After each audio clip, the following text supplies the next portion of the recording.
Retour dans le club Le Châtelier, dernière partie, les 15h30 et quelques. Bonjour André Verkoff. Bonjour Béline. Nous sommes jeudi, c'est le jour d'André. Je suis ravie de vous retrouver.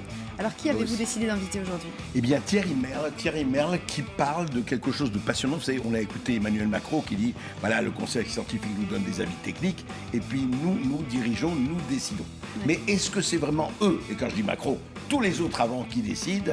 C'est ce qu'on va voir, c'est beaucoup plus compliqué que ça et on va le voir avec la trahison des invisibles que raconte Thierry Merle. La trahison des invisibles, c'est le nom de votre livre. Bonjour à vous Thierry Merle, vous êtes le bienvenu dans cette émission. Est-ce que vous êtes d'accord avec André ? Vous allez pouvoir en débattre dans une seconde. Installez-vous, je vous en prie. Et effectivement, vous avez évoqué le chef de l'État. Vous avez entendu un extrait sonore tout à l'heure. Je vous en propose un autre justement sur sont-ce les scientifiques qui gouvernent la France en ce moment. Écoutez, le chef de l'État est assez clair sur le sujet. Nous avons d'ailleurs à prendre des décisions avec cette incertitude de la science et parfois ces controverses scientifiques. Il y a un conseil qui est là, il donne un avis scientifique. Et après, il y a des dirigeants qui sont démocratiquement élus qui prennent des décisions pour la vie du pays. Nous ne sommes ni dans le gouvernement des scientifiques, ni dans le gouvernement de l'à peu près. On est éclairé de manière transparente et vous avez l'information en même temps que nous par un conseil scientifique. Il y a aussi des directions du ministère de la Santé qui travaillent. Et puis ensuite, nous avons des décisions à prendre.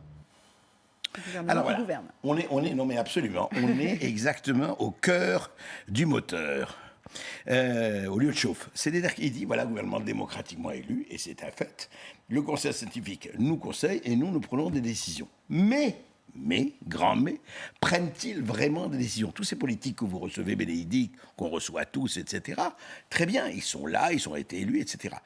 Mais prennent-ils des décisions en ce sens que, est-ce que c'est vraiment eux qui gouvernent?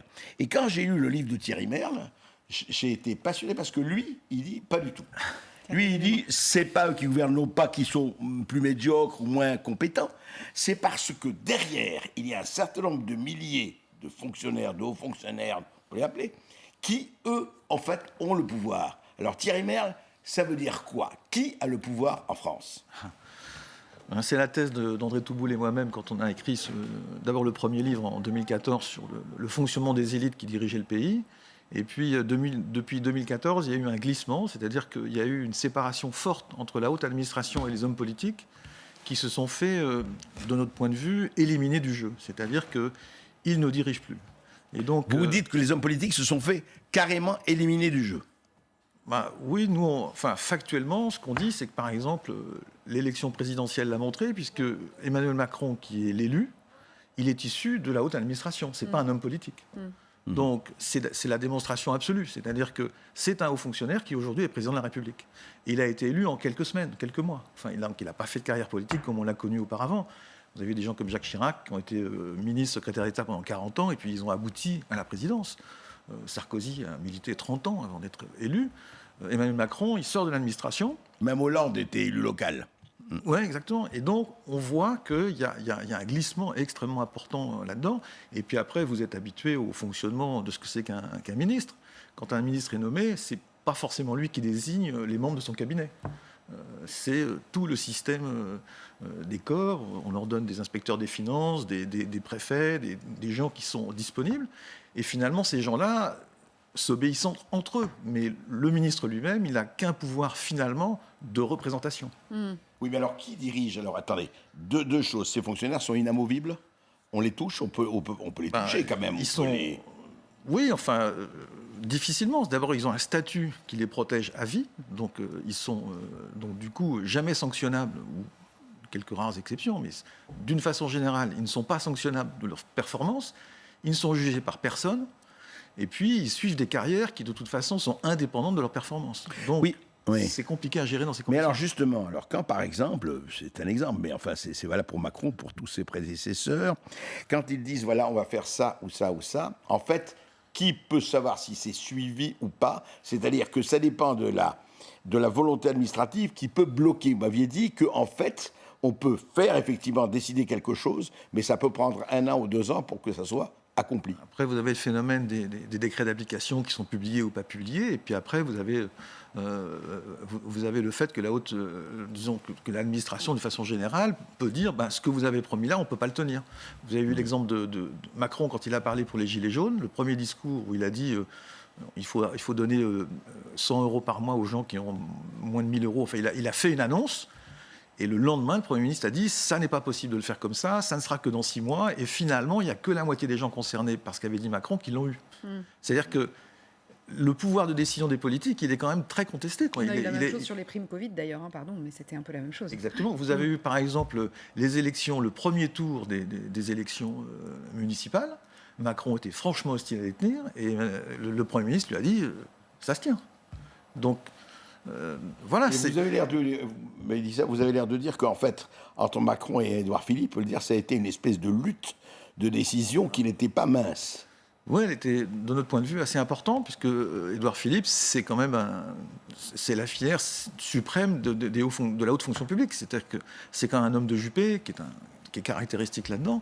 Et ils ont eu des positions divergentes. Ils ont eu des divisions. Par exemple, sur la crise du Covid, Macron est allé passer 3 heures à Marseille voir le docteur Raoult, et le lendemain, ils ont annoncé qu'ils interdisaient la chloroquine. Je veux dire, quasiment. Oui, mais alors ça, donc, attendez, comment ça peut se faire? C'est vrai, bon, Macron est allé voir Raoult, on en a beaucoup parlé. Après, il n'a pas pris position, il est revenu, mais c'est vrai que s'il est allé voir Raoult, c'était quand même pas le dernier des amateurs, Raoult, comme infectiologue. Mais après, c'est quoi? Vous dites alors, c'est quoi? C'est le conseil scientifique? C'est qui lui aurait dit, attendez, mollo, calmez-vous sur cette... Moi, je ne sais pas comment ça fonctionne au conseil scientifique, mais ce qu'on voit, c'est qu'ils sont proches de la direction générale de la santé. Tout ça, c'est des gens qui travaillent ensemble depuis des années. On voit bien tous ces gens qui passent là-dedans et on voit qu'ils sont là depuis très longtemps et qu'ils ont un consensus de fonctionnement entre eux et ils prennent leurs décisions.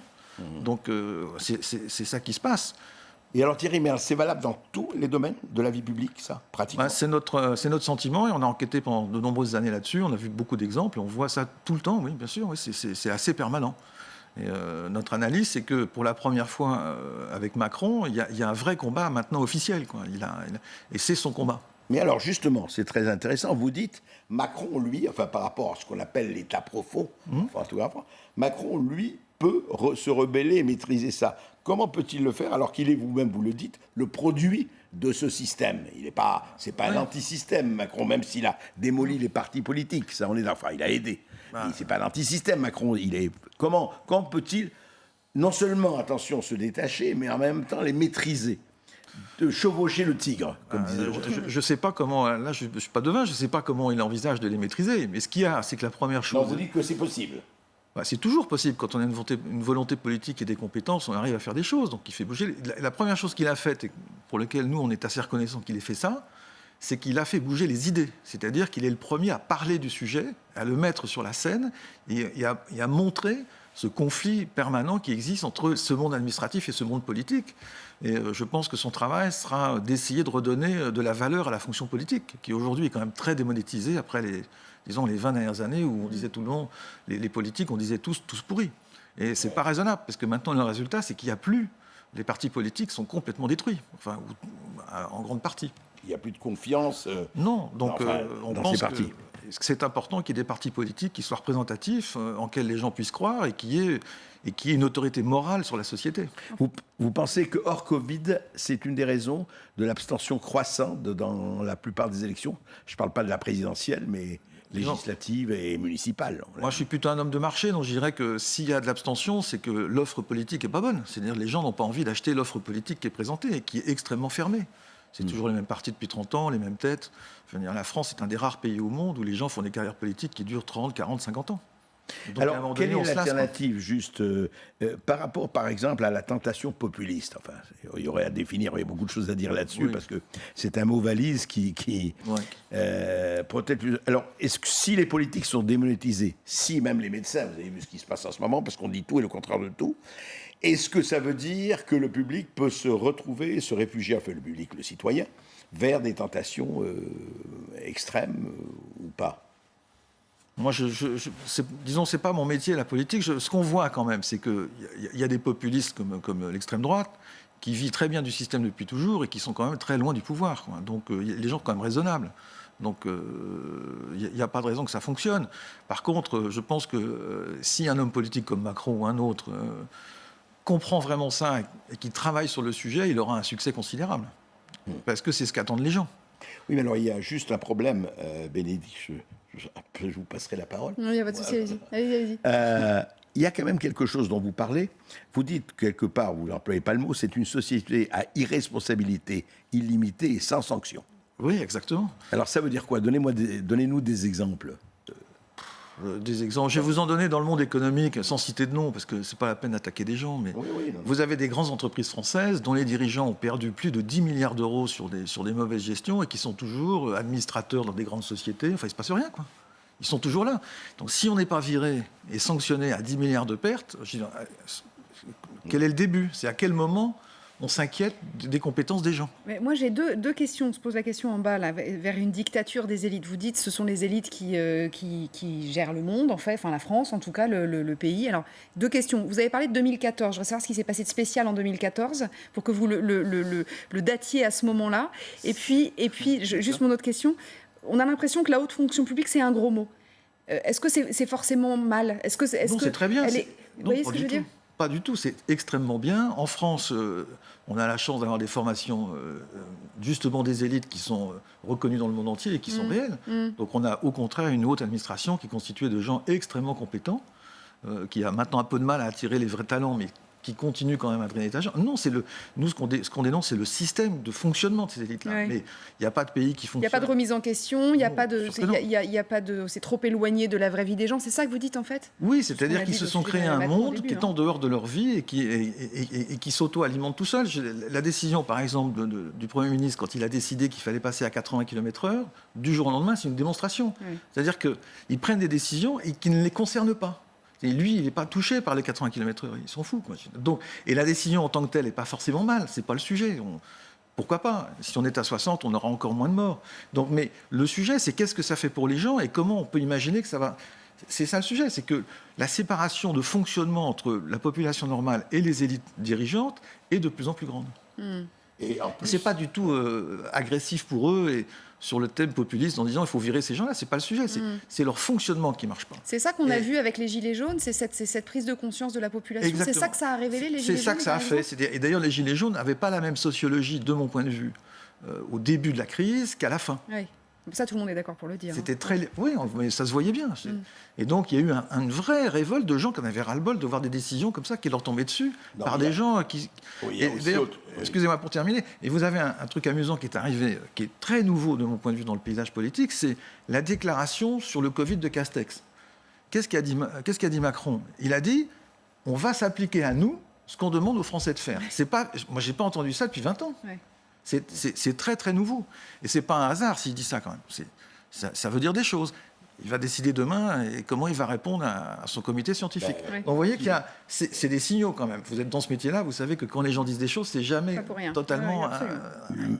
Oui, mais il y a un autre facteur aussi qui est très important et dont vous parlez dans votre livre. C'est pas par hasard que parler de trahison des invisibles. D'abord, on ne les connaît pas. C'est-à-dire que pour sanction, le public, il peut s'en prendre à un politique, il le connaît, il peut s'en prendre à un médecin. Il peut même lui parler sur Twitter directement. Il peut lui parler sur Twitter. Non, mais c'est vrai. Mais les milliers de gens qui sont derrière, qui effectivement administrent, il ne les connaît pas. Donc il n'est pas insulté ou attrapé. Ben, déjà, c'est quelque chose de très important. Deuxièmement, la chose qui m'a paru le plus intéressant, enfin, c'est le capitalisme de connivence. Expliquer, c'est-à-dire comment on donne à des gens qui n'ont pas été formés en entreprise, qui peuvent être brillants, comme vous dites, mais qui n'ont pas été formés en entreprise, des postes de PDG de telle banque, de telle entreprise, de telle grosse entreprise, qui n'ont pas été formés pour ça. Et je ne vais pas rappeler le Crédit Lyonnais quand il était secteur public, avec Jean-Yves Abrère, pour ne pas le nommer. Enfin, il y en a d'autres. Oui. Bah, ça, c'est dû à notre système beaucoup plus ancien. C'est-à-dire que la France est un pays qui est sursocialisé. C'est-à-dire qu'on a 57% de prélèvements. Donc, la part de l'État dans l'activité économique est essentielle. C'est-à-dire qu'aujourd'hui, une grosse entreprise, elle a besoin de rapport avec l'État. Donc, aujourd'hui, quand vous êtes patron d'une boîte, si vous ne connaissez personne dans l'administration, vous êtes mort. Donc, aujourd'hui, naturellement, vous êtes obligé de faire diriger ces groupes-là par des gens qui connaissent ce monde-là. Et donc, sinon...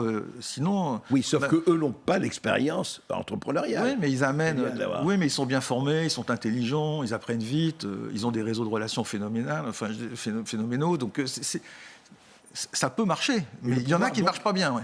Oui, mais donc, oui, ça peut marcher. En industrialisation, on ne peut pas dire que ça marchait fabuleusement. Mais donc, le vrai pouvoir est à Bercy, par exemple.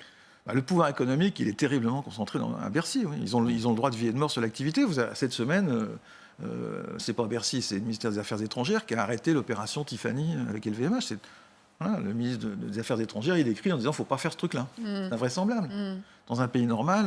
Ah oui, il peut dire à l'entreprise, oui, vous le faites pas. C'est ce qui s'est... Parce que je lis dans le journal, moi, j'ai pas... Mais comment on casse ça? Alors, déjà, est-ce qu'il faut le casser? Et comment on le casse? Il faut être sacrément... faut être un punk pour le faire, quand même. Non, mais il faut déjà comprendre ça. La première étape, c'est que tout le monde soit d'accord sur le fait que c'est ça un des sujets importants. Parce que si personne n'est d'accord avec cette analyse-là, c'est impossible à changer. Donc après, si cette étape-là est franchie, il y a 2-3 trucs à faire qui ne sont pas considérables, mais il nous semble, nous, que si on enlevait le côté, disons, immuable, à vie, de la très haute fonction publique, c'est-à-dire qu'ils prennent des risques comme tout le monde, finalement, qu'ils soient confrontés au marché et aux résultats de leurs décisions. Déjà, ce serait un progrès tout à fait considérable. Enfin, vous dites que c'est pas très compliqué à faire, c'est super compliqué à faire passer quand même politiquement. Il faut déjà le décider. C'est-à-dire, c'est dur à faire passer quand on n'a pas envie. Mais comment? Alors, et qu'est-ce qui vous fait dire que c'était certaines déclarations d'Emmanuel Macron, mais qu'est-ce qui vous fait dire que Macron, qui, vous l'avez dit, c'est la première fois que quelqu'un de la haute administration est président de la République, de façon claire, sans avoir été élu ou quoi que ce soit, qu'est-ce qui vous fait dire qu'il peut justement, peut-être pas casser, mais maîtriser, encore une fois, c'est la première question que je vous ai posée, mais comment peut-il le faire? Est-ce que franchement, c'est pas le pot de terre contre le pot de fer, même s'il est président de la République? Il peut échouer, ça c'est sûr, c'est pas certain qu'il peut réussir. Mais vous pensez qu'il a la volonté? Oui. Mais moi, c'est notre lecture, c'est-à-dire qu'on a écrit tout ça en pensant à ça, c'est-à-dire que toutes les semaines, il y a des déclarations, des mots, des indices qui laissent à penser que c'est ça son vrai combat. Regardez ce qui s'est passé quand il est arrivé à l'Élysée. Il a renvoyé un haut fonctionnaire pratiquement la première semaine. Il a marqué son territoire avec le général de Villiers.